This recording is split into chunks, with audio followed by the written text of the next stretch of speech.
Good afternoon, ladies and gentlemen. It is the prodigious, prominent Professor Johnson at PA Proclamation News and Gathers. It's Monday, the 15th of March 20. I'm really overwhelmed all the support I get channel. Thank you so much from Professor Proclamation News and Gathers. We've got broadsheet newscasts, we've got tabloid, and we've got prop. That is what everyone likes. Everyone likes a bit of gossip. I'm giving a bit of propaganda in the local journalism update. Absolute populism all the globe. PNG, Proclamation News and Gathers. You can find us on YouTube, Castbox, and a lot on live TV. Thank you ever so much. We've got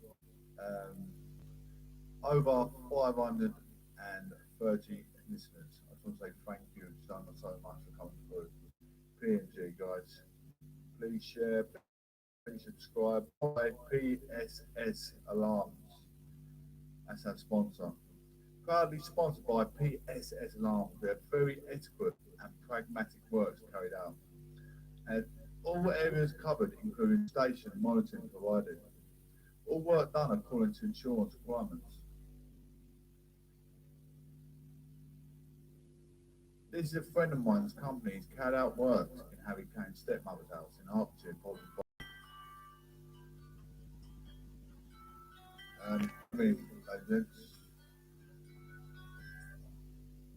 Hello. Yeah, hiya. Oh, hi there. Do you mind if I call you back? Is that okay? Give me about a minute or something. I'm just a bit of college work. I'll bring you back in about an hour if that's okay. Okay, I'll leave you a text message if not. Thank you. Bye bye. Sorry about that. It's a lady from the South Patrician Army, bless her. Yeah, Harry Kane's stepmother's in Hertfordshire, positive bar. He carries out the calls off, but that was an important number, so I have to answer it. So, proclamation news. All areas are covered, including central station monitoring provided. All work done according to insurance requirements. This is a friend of mine's company. He's carried out works in Harry Kane's stepmother's house in Hertfordshire, positive bar. Carries out works in Essex, such as the Casbah restaurant and many more big businesses. Please call Terry Khan. His mobile phone number is 216 142 07908 216 42. Ask to speak to Terry Khan. Installation and maintenance of intruder alarms, fire alarms, CCTV. All works guaranteed and certified to a SSARB standards. 24-hour call-out service. Can provide CT pubs, clubs, restaurants, or new business setups. Secure your business. Mention Professor Johnson for extra discount. Secure your home. Secure your business. Your safety and priorities in your business are paramount. So think safety, think first. Secure your equity within your business. PSS Alarms. Call Tarek Khan.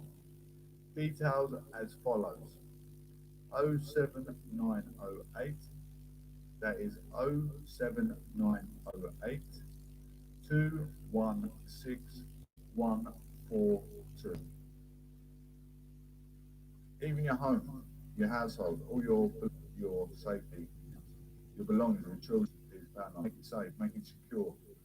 Get CCTV cameras and intruder alarms set up at your door. So it is vigil for the approach of unwanted peasants coming to your house trying to break in. Peasants. Human excrement. Young youth of the day breaching out. Anyway, Sarah Everard, vigil. Boris Johnson. Organisers said they cancelled a vigil originally planned at Clapham Common because police did not constructively engage with logistics. Boris Johnson has said he is deeply concerned by the footage showing police officers detaining a woman at Saturday vigil to remember Sarah Everard. The Prime Minister will chair a meeting of the Crime and Justice Task Force later to discuss ways to protect women. Officers handcuffed a woman and removed them from a gathering on Clapham Common in London on Saturday. Met Police Commissioner Dame Cressida Dick has dismissed call fine and defend the actions. She said she was more determined to lead the Met. Armchair critics.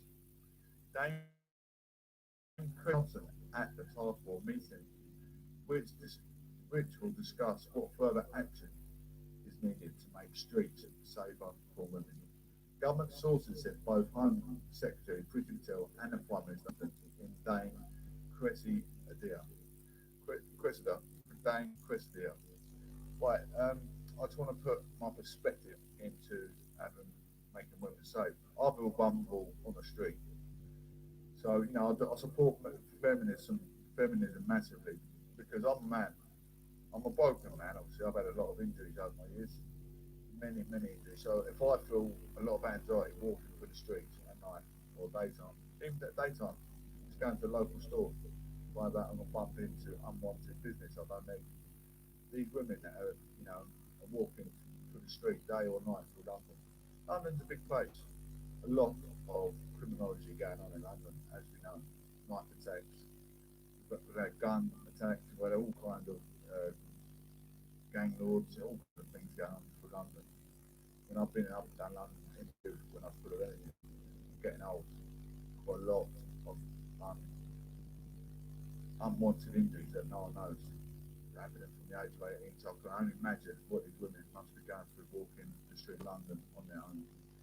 So yeah, it does need to be protection plan of all women. Women are vulnerable at any given stage compared to the man. The knife crime, I mean, you hear it every now and then with women knife crime, but very rarely you hear about women picking up a knife. Miss Patel has instructed the police watchdog Her Majesty Inspectorate of Constabulary to conduct a lesson learned review into policing of the event. The Prime Minister has said. Mr Johnson said he was deeply concerned by the scenes on Clapham Common on Saturday night and that Dame Cressida had committed to reviewing how this was handled. The death of Sarah Everard was unite us in determination to drive out the violence against women and girls and make them every part of the criminal justice system work to protect and defend them, he added. As we know, women, the elegant, sophisticated, they're fragile, aren't they? They're delicate. You don't expect them to be killed. Dame Cressida, she said agreed on the need for a sober review and defend how officers respond to a really big crowd. You have to make these really difficult calls, and I don't think that anybody should be sitting back in the armchair and saying, well, that was done badly, or I would have done it differently, without actually understanding what was going through their mind, she said.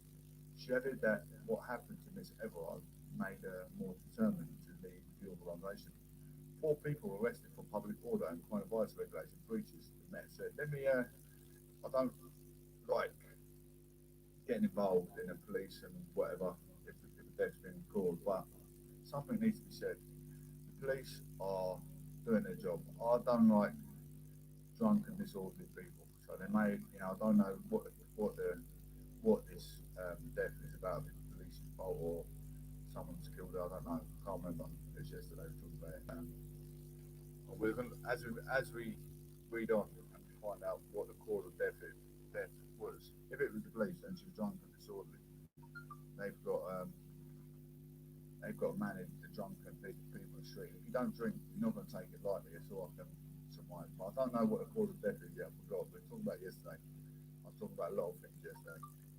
I was doing my live channel for about 2 hours before, so you can imagine my mind was deteriorating by the time I've done the journalism. Hundreds gathered at a bandstand in Clapham Common, London, on Saturday evening in a vigil for Miss Everard, who went missing while walking home from a friend's house on the 3rd of March. Her remains were later found in Woodland in Kent, and Met police officer Wayne Cousins, 48, was charged with a 33-year-old kidnapping and murder. Oh yeah, London McLaughlin was one of those at the bandstand on Saturday. She told BBC Breakfast it was really lovely scene. When she arrived at around 6 p.m. GMT, but it started to get bit more wild around half an hour later. The decision was obviously made for the police to move in and take over the area, she said.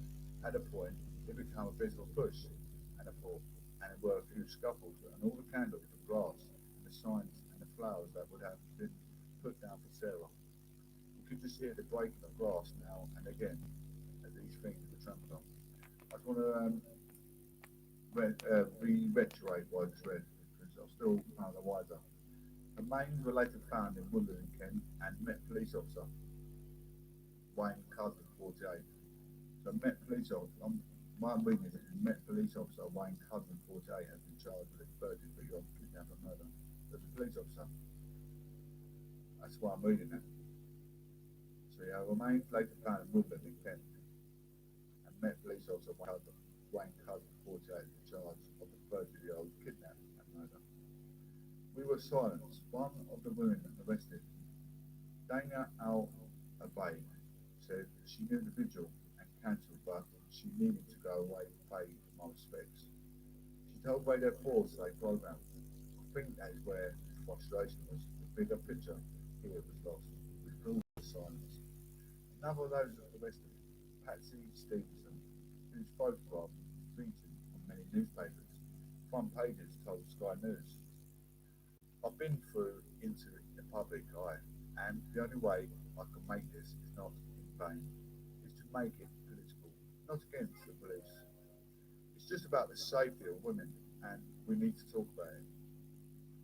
Looking at the analysis by Dominic Cassiana, Home and New York correspondent, maintaining the public order at protest is one of the hardest jobs in modern policing. If everything goes well, the public won't notice how commanders and demo organisers have worked out how to make an event safe.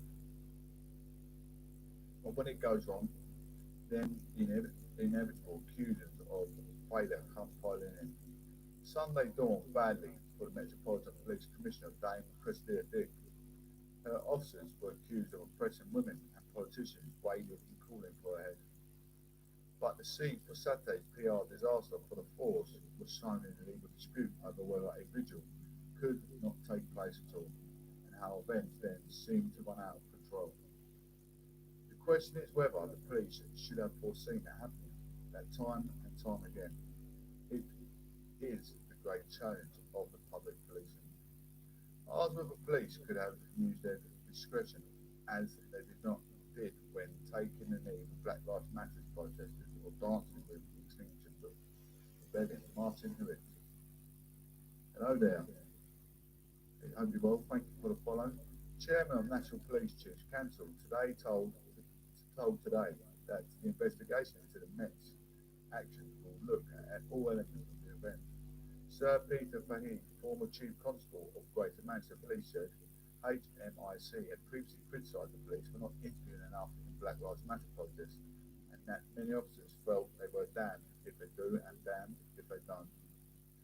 He added that the current techniques for removing people from the event safety means that they normally have been about 5 officers, one each limb at the holding of the head. Trouble is, when you the photographer, that it is when it looks very heavy-handed, he said. The force's action at the vigil has drawn widespread criticism, which images and footage showing officers forcibly detaining women. London Mayor Sadiq Khan described the police actions as unacceptable.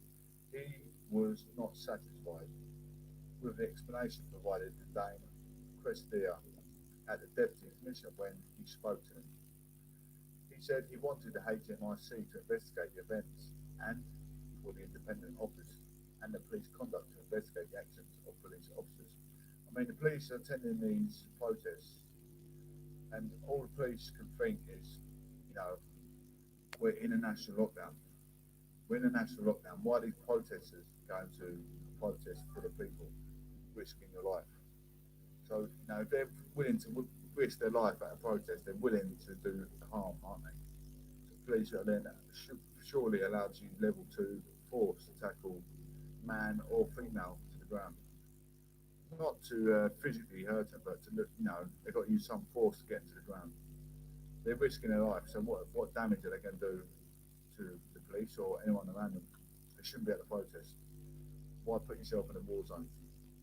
But Dame Vera Bard, the victims commissioner for England and Wales, said the focus must now return to women's experience of sexual harassment and violence rather than the police handling on Saturday night vigil. Dame Vera told the BBC, let's return to the issue, which is why it is. That this number of women, when this awful event, Sarah Everard's death, has occurred, have started to talk about their appalling experiences. They regard quite clearly that streets are as lawless for women when it comes to male behaviour. Men, it seems, they tell us they can do what they want and say what they want, and nobody will take action. Ahead of the event, organisers reclaimed these streets had called off the vigil, saying the police had failed to constructively engage on how it could be held in a COVID-secure way.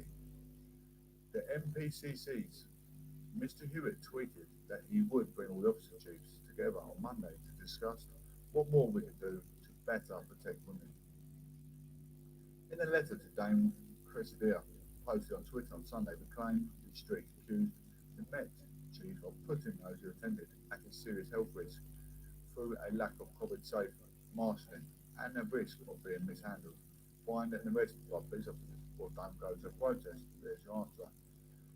The group said it believed that the Met had misprinted that High Court ruling on Friday when a judge refused to say the event would be permitted under coronavirus regulations. Labour leader Sir Keir Starmer said the scenes were deeply disturbing, while Liberal Democrat leader Sir Ed Davey has called for Dame Cressida to resign. Boris is only bigging up his praises, saying he wants everyone to vote for Dame Cressida. Thousands congregated in central London on Sunday to protest about the violence against women. Sisters Uncut held an event outside the Metropolitan Police headquarters at New Scotland Yard, which it said was to remember Miss Everard and demonstrate against border police brutality. Demonstrators chanted "Shame on you," and the police and officers erected barriers around the building near the House of Parliament in central London. In Parliament on Monday, MPs will discuss the police crime sentencing and court bills, which critics say could lead to further crackdowns on people's right to protest. So there you go, gents. There you have it. So my perspective, yeah, women need to be protected, but if the breaching some of those going against your authority is rules, then you've got to use level 2 force. I got tackled by level 2 force by police. I got battered by 2 policemen, but I'm still alive and I'm thankful to be here. Just got to get on with it. Anyway, MPs call for more action on violence against women in policing bill. Here we go. Government minister defended a new policing bill after accusation it does not go far enough to address violence against women and girls. The police crime sentencing court bill were debated by MPs later in the aftermath of the killing of 33-year-old Sarah Everard. Labour said they would vote against it for ignoring violence against women, but policing minister Kit Mulcahy said the legislation would confront violence that affects everybody. There are also clauses from the bill which critics say would curb the right of peaceful protests. The government said the legislation would allow police to impose conditions such as start and finish times and maximum noise levels on static protests of whatever size, which Mr. Mulcahy described as a mild streamlining of the law introduced in 1986. But Liberal Democrat leader Sir Ed Davey called the measures shocking and offensive anti-democratic proposal. It comes after the vigil to Miss Everard at Clapham Common on Saturday ended with women being handcuffed on the floor and removed from the gathering. Mr. Mulcahy told BBC Breakfast the new bill would introduce a series of violence duties on local authorities so they could work with police to diagnose causes of violence in the area and then produce a strategy to deal with the area. that will confront violence that affects everybody, including women and girls. The, the minister hit back at accusations from Labour that the bill did more to protect status than women, saying the new measures to increase the maximum jail sentence from damaging memorials to 10 years for punishment in line with existing criminal damage sentences. The sentences for things like rape and sexual assault are significantly above that, so I think you are just getting a partial picture. And I'm very sorry that Labour Party have got, perhaps charitably, shall we say, confused about this bill. We don't feel safe. But this Labour counterpart, Sarah Jones, told the programme it was unacceptable, that there was no specific mention of women and girls in the 300-page bill, especially in the light of Miss Everard's killing, and there was now an opportunity for action. The Shadow Policing Minister said the time has come to do something about violence against women and girls because all the numbers are going in the wrong direction. We don't feel safe. There is a question for the government. Will they join with us to get something done in this bill to tackle violence against women and girls? Because at the moment they are not being tough or kind. They are ignoring violence against women.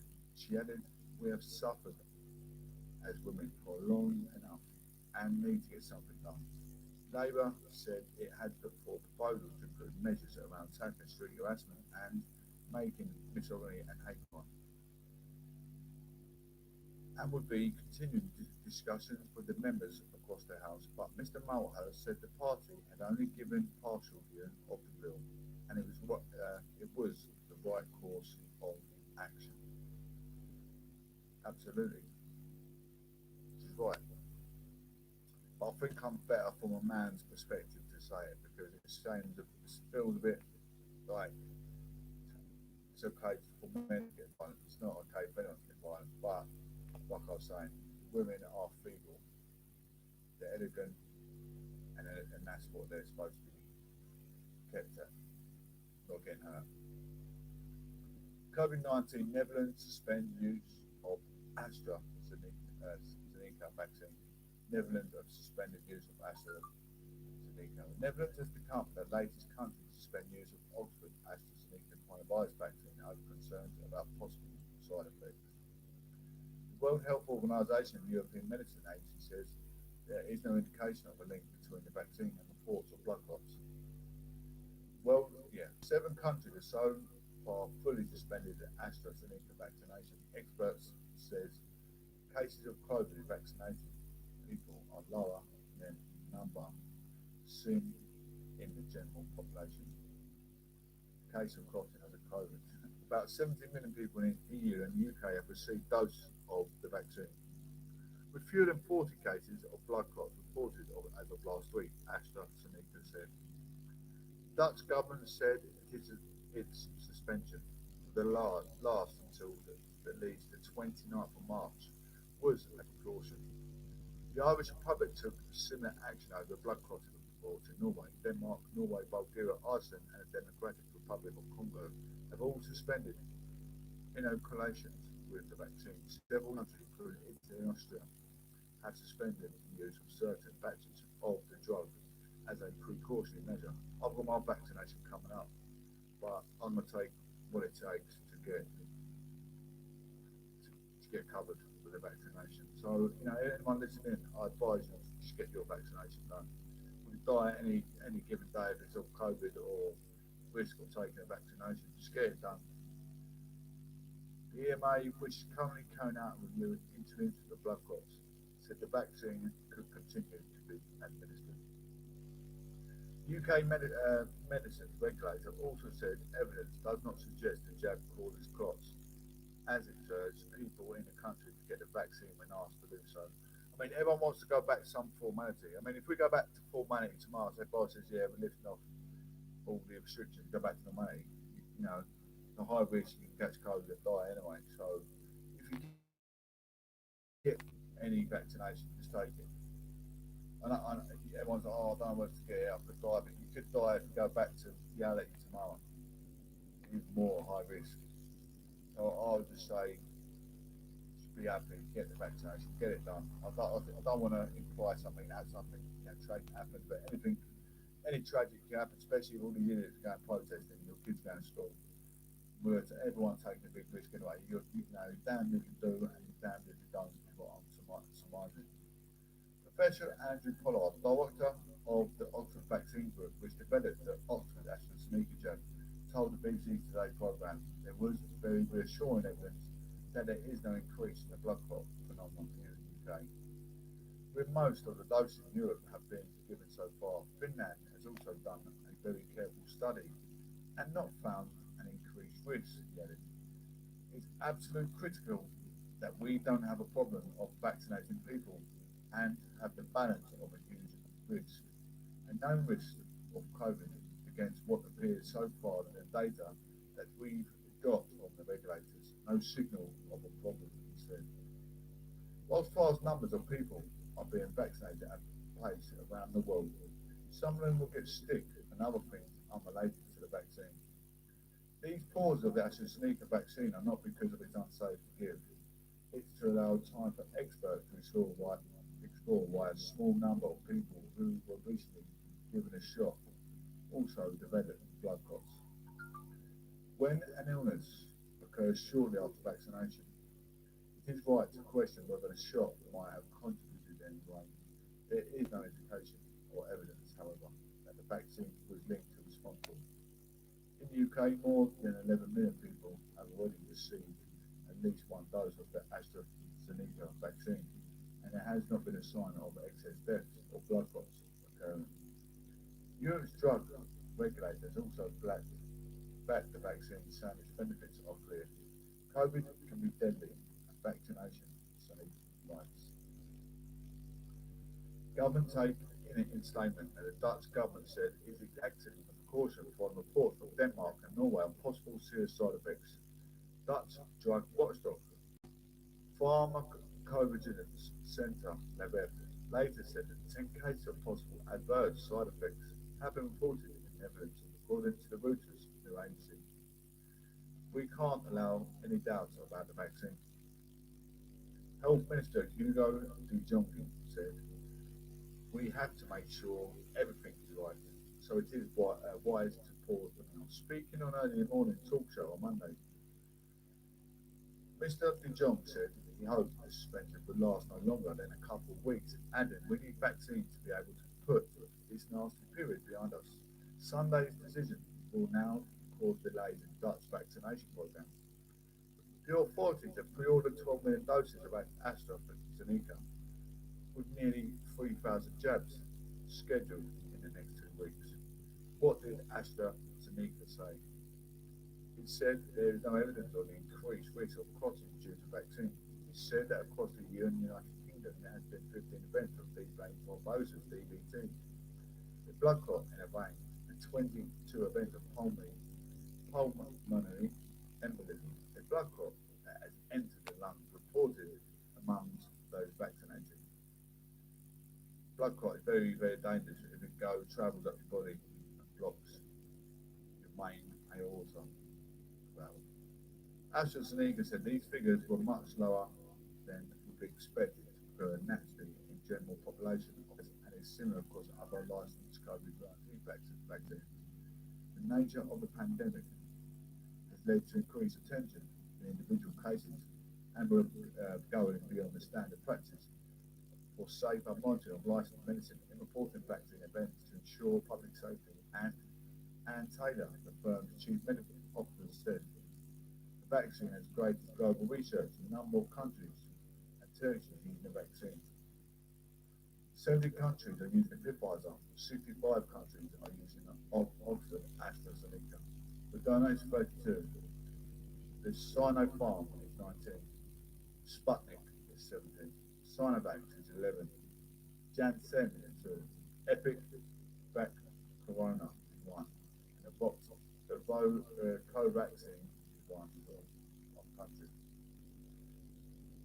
Move on to a bit of my local constituency news, but it's all listening. We've got Hertfordshire, we've got my local constituency, and then we're going back to the border politics, from men's politics. Stay tuned. After this segment, we have a quick break, and then we come back to the last. Now, we can encourage people back soon. COVID survivors being induced coma for 30 days and urging others from black, Asian and minority European communities to get vaccinated. Philip Joe, 36 of Basel, almost died after being placed in induced coma and on an event oxygen for 3 weeks last March, Basel Hospital. 36-year-old has now made a full recovery and is back home with his 8-year-old daughter, Kyla, and it's an important message for other members of the BAME community who are unsure about getting vaccinated. He said, COVID is not a joke. It's literally lying and death. I've had the nation myself, and I would encourage everyone to have the jab and protect themselves, their loved ones. When his brother phoned to see how he was so shocked, and his breathlessness they called ambulance. Philip thanked everyone who cared for him during his ordeal. I can't thank all the nurses and doctors and the critical care unit at CCU at the Basel Hospital that helped me on my recovery. I'm so grateful for the fantastic care, he said. I also want to thank my brother, friends and family who cared for my daughter and supported me throughout the whole journey. Philip's recovery has also helped me to manage Philip's kidney condition. Philip said, seeing Porver after coming out of a coma made me feel safe, and I knew I was alive, well, and would be going back home after my daughter. Porver said she was emotional for him. He had sinned in over weeks, so it was very special to Porver. When I was told he had COVID, I was very worried. As I see him every month when he attends my clinic, and he brings his daughter to Kyla along, who is such a delight. We built such a strong substance. I'm just happy he was pulled through and I was doing well. Philip's daughter's Kyla while in hospital, and that her grandparents assured that he would make a full recovery, didn't make it better. Philip was given physiotherapy and is now able to walk. About a short break, guys, about 5-10 minutes. So bear with me, I'm still here for a moment. On a drink, I've been speaking for nearly 35 minutes. 25 minutes, so we're going to stop. Here we go. What are called grace periods. And after Brexit, Northern Ireland stays in the orbit of the EU, and millions of people who bring Britain to Northern Ireland have to be checked in some way. Now, the transition period ran out at the end of last year. The UK were in agreement with the EU. So what happened is a couple of weeks ago, the UK government announced unilaterally to extend grace period until the EU incredibly unhappy about that. So we were expecting legal action, and what we understand is that it would be a two-pronged approach. There will be a formal infringement proceeding issued against the UK that could end up in the European Court of Justice, a dispute mechanism activated under the terms of the withdrawal agreement, and that could allow for some kind of arbitration, the two sides to sit down and negotiate. But this is certainly not going to help trust on either side. I think trust has been greatly damaged by what's happened. The EU saying under their agreements, under the Northern Ireland Protocol, the UK should not have acted unilaterally. So I think we're expecting these legal proceedings to be issued this afternoon. I would expect then that the UK would be given some weeks to respond in relation to what it's going to do. Okay, Michelle, thank you.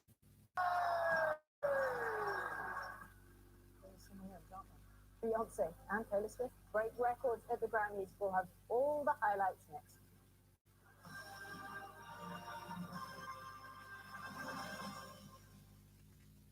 It changes how you feel doing sports and how confident you feel doing sports, and kind of varies depending on when you kind of start your routine. If you start really early, it's kind of really awkward, but if you start late, you then got the embarrassment of that. And also, from a young age, girls are kind of expected to do certain jobs and play with certain toys, and that's kind of reflected in what sports we're expected to play as well. And then on top of that, you've got the problem of peer pressure. So I think all adding up, it's very difficult to keep going. Played everything at junior school, and I got to the age of 16 and I was just in the collegiate system.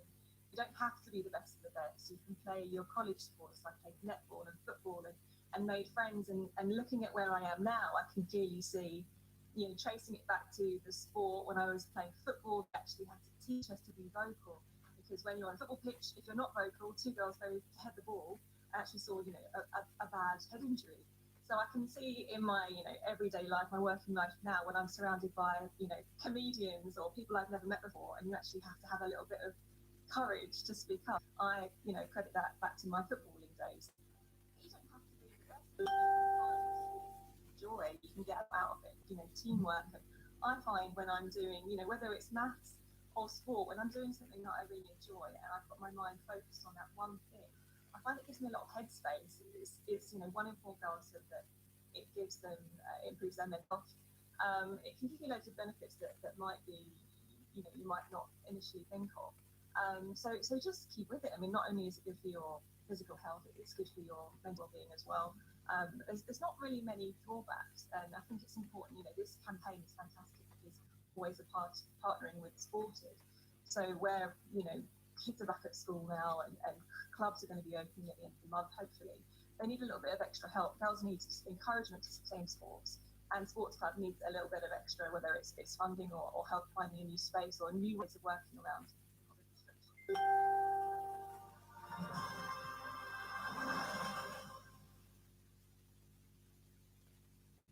PagoFX, the international money transfer service, brings you Sky News financial updates when it matters.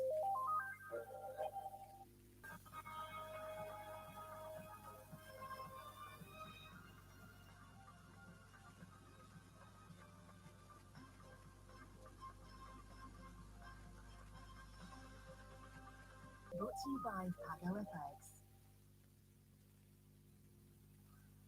Well, female artists have been rewriting at this year's Grammy Awards. Beyonce became the most decorated female artist with her 28th win. Taylor Swift also broke new ground, becoming the first female artist ever to win Album of the Year 3 times. Our entertainment opinion now reports. The Grammy goes to Beyonce! Crowned the most decorated woman in Grammy history, Beyonce dedicated her 28th win to boosting the black community. Business starts show business. So I wanted to uplift, encourage, and celebrate all of the beautiful black queens and kings that continue to inspire me and inspire the whole world. It was something of a family. Husband Jay-Z also won, as did their 9-year-old daughter, winning her first Grammy.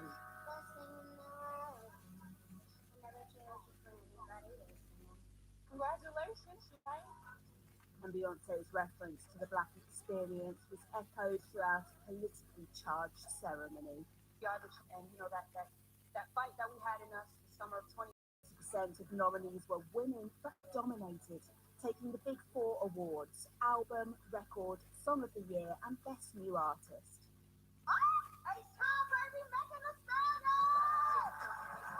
Taylor Swift, the first female to win Album of the Year 3 times. Harry's first Grammy alongside fellow Brit winner Dua Lipa. I'm just so grateful and so honored because happiness is deserved and that's something that we all need in our lives. The part recorded, virtual and socially distanced, but Steve Bash wasn't yet seemingly determined to celebrate whose music so often reflects our world. Bethany Minnell, Sky News. Still fabulous, huh? Still fabulous. Those dresses, long discussions here. We like the glittery one with the gap here. That's our take. Let's have a look at the weather. Look forward to brighter skies. The weather, sponsored by Qatar Airways. Outbreaks of rain in the west today will clear across the east tomorrow, leaving it mainly dry to end the week. It will be fairly mild overall, but there will be quite a chilly breeze. Britain will be mostly dry with sunny spells this afternoon, but western Scotland, Wales, and southwest England will see patchy light rain, drizzle, and hill and coastal fog moving in. Southeast England may catch the odd light shower too. Elsewhere, Northern Ireland will turn rather dull and damp, while Ireland will brighten after a rather murky start with rain in places.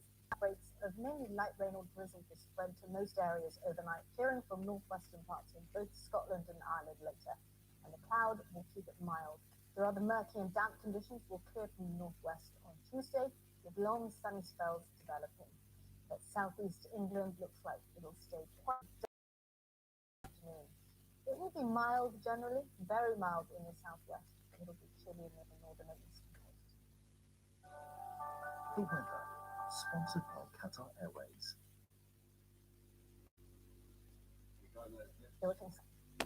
Thank you all so much for being ever so patient as we're moving on with proclamation news and gatherings.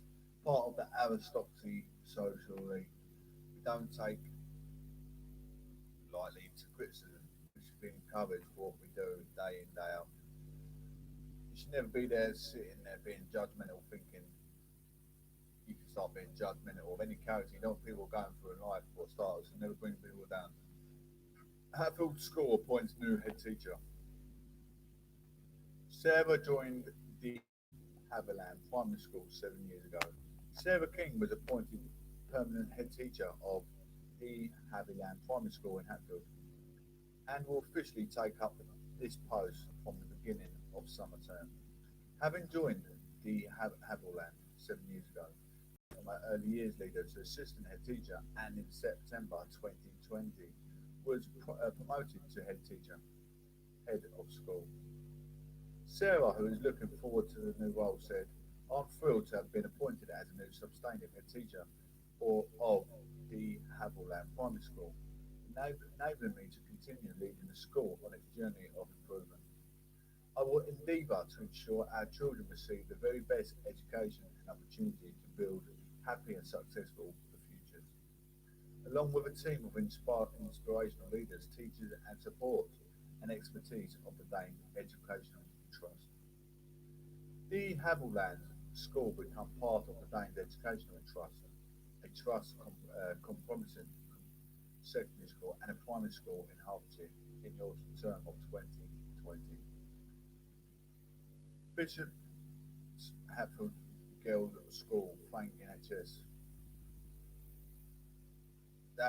Hatfield Girls School, I know that exactly. It's on the way to town on your left hand side down Travers Lane in Hatfield. So I know where that school is, and yeah, it's amazing what the pupils of that school are thanking the NHS essential workers, key workers. You know, a lot of these local schools are supporting the NHS for the hard work they do to support our elderly, our parents, and the children. The children are still getting ill as well, don't forget. Let's not be selfish and counting different children out as well. So it's a great ordeal that they're doing supporting the NHS. So while I was in Hatfield, then poor kids come out of school, especially that girls' school, right next to the town centre. The men out of town drinking and swearing out of town. There's 5 of them sitting on the bench, and I've got off now and back doing my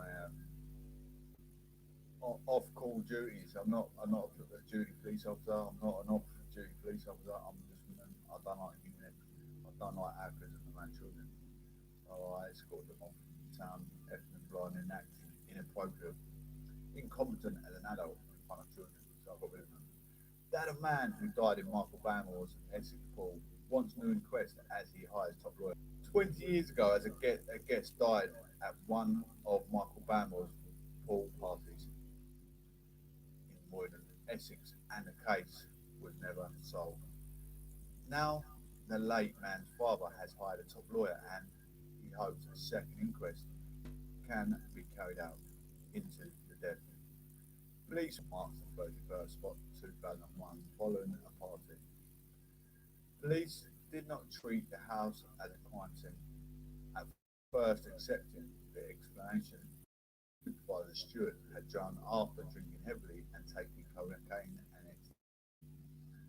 Only after a post-mortem found Stewart of Harlow, Essex, had suffered severe internal injuries and cardiac arrest, the murder probe launched.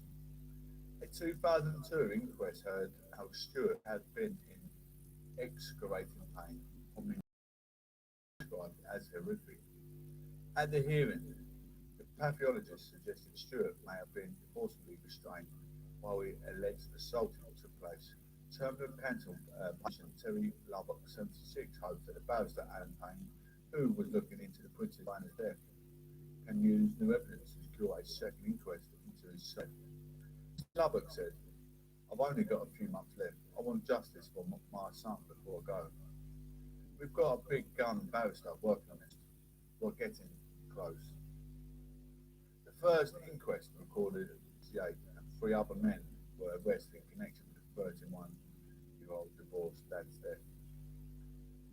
After being repeatedly questioned, they were all told there would be no charge. Mr. Banmore has always strenuously denied any at all allegations. Now my verdict on this month, but I will come back to it. Last year, Essex Police launched a new investigation coincided with Channel 4 documentary Barrymore, Body in the Fall. DSI Stephen Jennings claims that officers were wrong to assume it was accidental drowning, as he believes Stewart was raped and murdered. I have to believe the same. You see the damage to his back. He's got to have been raped, all the bruises on his back. He conceded errors in the way that the crime scene was handled by the police, which led to key pieces of evidence disappearing. 2 years ago, Mr. Lubbock's bid for a second inquest into his son's death was declined by an Attorney General, but he hopes QC Mr. Payne can win permission to apply to High Court for an inquest. The first inquest was either inquest. It will reveal everything.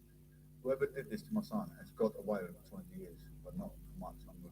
I can't die without knowing there'll be a second inquest because I can feel sure the truth will come out. Mr. Payne said, "Terry is a man of great dignity and principle. I was grateful for the chance to help identify steps that might be taken to try and get a greater clarity care home in Harlow, less than 3 miles from the location his son died." 3 years ago, Michael Banmore tried to claim more than 2.4 million compensation from Essex Police, claiming his arrest had wrecked career, but he was awarded only nominal damages. He was also maintained his innocence. His spokesman did not comment. I mean, imagine if this is actually true. I mean, why is Michael Banmore, like multi-millionaire, why has he got no CCTV camera at his door? It's outrageously shocking that he hasn't got, he's a narcotic abuser, alcoholic, he'd have all kinds of panel but no CCTV at his door. That is a bit shocking to say the least. There's no evidence. Miles of new bus lanes and more service promised. Hundreds of miles of new bus lanes and price caps on tickets are being planned for England under a new bus strategy from the government. £3 billion will make buses across the country cheaper and easier to use. The Department for Transport said it is promising services that are so frequent passengers will be able to turn out. But the plan has been criticised by unions and Labour, citing past cuts to service and failing passenger numbers. As part of the shake-up, daily price caps will be introduced so that people can use the bus and as many times a day as they need it. More evening and weekend services will be also introduced, and all buses will accept contactless payment, and the government has pledged. It hopes to meet its targets for a so-called enhanced partnership that will see local authorities agree to make improvements to infrastructure in return for better services from bus companies.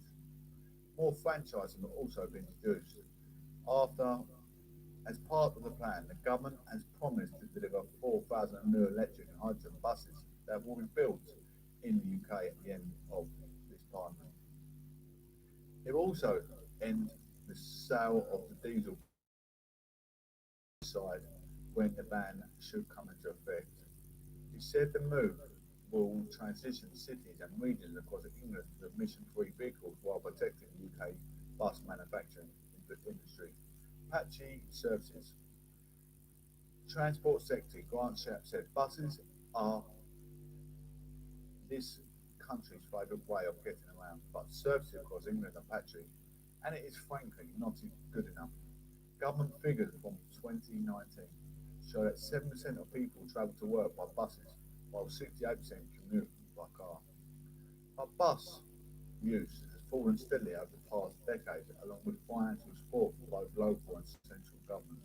In 2019, 4.64 billion journeys were taken on local buses. By 2019, that figure was 4.32 billion. The government said it wanted to encourage more people onto buses as the UK emerges from the coronavirus crisis. As we build back from the pandemic, better buses will be one of our first acts on living up, Boris Johnson said, just as they did in London. A reform to make buses a transport of choice, reducing the number of car journeys, improving quality of life for millions. But even in the capital, the number of journeys taken by bus has fallen by 1.4% since 2009. Not enough to reverse cuts. In a statement, Labour Westmisnter Sam Tabby said this so-called strategy offers nothing from those who were looking for a bold vision to reverse the millions of miles of bus routes lost across the country.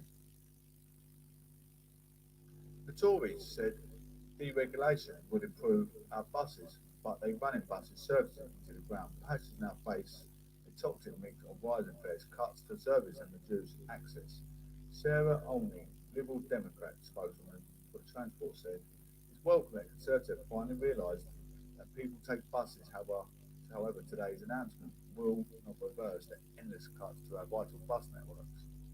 Liberal Democrats believe local authorities must be at the heart of any bus strategy. This includes giving them power to run our own bus services instead of being shackled to unpopular private bus companies who often fail communities they serve. Complete failure. The Unite Union, which represents more than 70,000 bus workers, said the plan would not be enough to reverse a decade of service cuts that left the communities isolated. The national bus strategy is an admission that the 1980 deregulation of the bus services has been a complete failure, said Bobby Morton, Union's National Officer for Passenger Transport. Fares have increased, services have reduced, private operators cherry-pick the most profitable routes, and social exclusion have mushroomed as connectivity has been cut. But bus operator Stagecoach said it welcomed the ambition of government's new strategy. Far too long, the power of buses to transport local communities and local people's lives has been overlooked. Its chief executive Martin Griffiths said he added that if it was critical, the new strategy was matched with the right level of funding and consistent government policy on buses. We look forward to understanding more detail around the government's plans for the future and its proposed roadmap to bridge from the pandemic to a new era for buses. We can look at the analysis by Caroline Davies, transport correspondent. Today's strategy makes the right noises that fulfill to buses. But some passenger groups say the devil could be in the detail. They want to know how the government is going to make sure it's paid for its long list of promises it has made. That will come down to plans that local authorities make for buses operators. Some councils and operators will already be ahead of the game, with teams that are keen to work together, particularly after the past year when many buses and services had to change during the pandemic. Other councils will find more difficult to get people with the right skills in place to be able to work out what's best for the bus users in the area. The government said it will provide support and funding to help draw up those plans. How each part of the country experiences these changes will depend on how local decisions are made. Proclamation news and gatherings.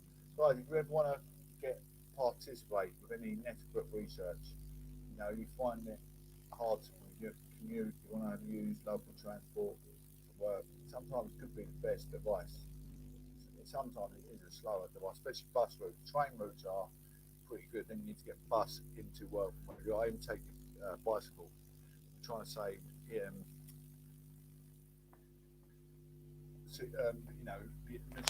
Try to save on emissions, guys. Save on energy as well. Save on money. Using local transport will save money, potentially, in the long run. It's proclamation news and gathering, ladies. I really hope you enjoyed the show, absolutely. Take care. God bless. Have a wonderful week. It's Monday week, and we're back with a bang. A bang. A bang. We're back with a bang. Proclamation News and Gatherings. Brand new edition. Take care. Have a wonderful weekend, guys. Thank you ever so much. Take care. God bless. Speak soon. Everyone on